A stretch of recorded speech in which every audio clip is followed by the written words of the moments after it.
Një prej misionit ose punëve ose objektivave kryesore të Asociacionit Arkitektëve të Kosovës ndër shumë funksione dhe detyra që i bën për arkitekturën, situatën arkitektonike, kualitetin e arkitekturës në vend, promovimin e aspektit rregullativ, ligjor, ambientit të bërit arkitekturë dhe përmirësimit të cilësisë jetesës së qytetarëve të Republikës së Kosovës, është edhe ndërkombëtarizimi i profesionit tonë, apo plasimi i kualitetit të arkitekturës tonë dhe gjendjes së arkitekturës tonë rrjedhimisht edhe të drejtimit të zhvillimit të shtetit tonë në sferën arkitektonike dhe urbanistike në rrafshin ndërkombëtar. Dhe për këtë jemi antar në disa prej organizatave më prestigjioze rajonale, evropiane dhe botërore.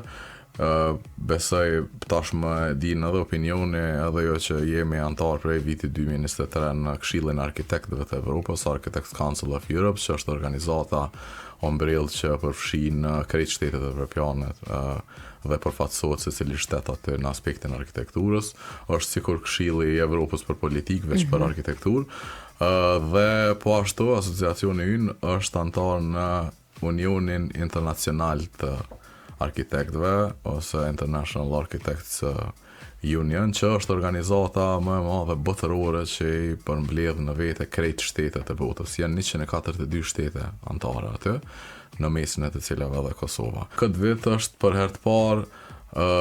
rëndësia ose mundësia që Kosova të marrë pjesë ose të prezantohet me një ekspozitë, në të cilën i kemi treguar disa prej projekteve arkitektonike që po zhvillohen dhe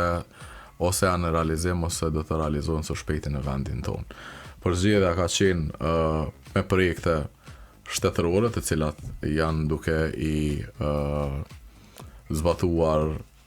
institucionet e Republikës së Kosovës në nivel qendror dhe lokal,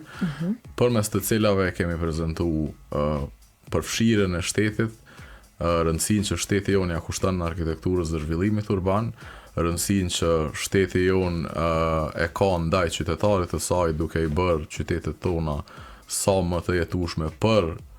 qytetarët, për këmbësorët, pra ajo që quhet human centered designs, ose dizajne që janë të orientuara rreth njeriut dhe jo rreth makinave. Dhe në anën tjetër jemi mundu që ta përfshijmë edhe komplet nga kronologjikisht aspektin historik të rrugës të cilën e ka tregu Kosova.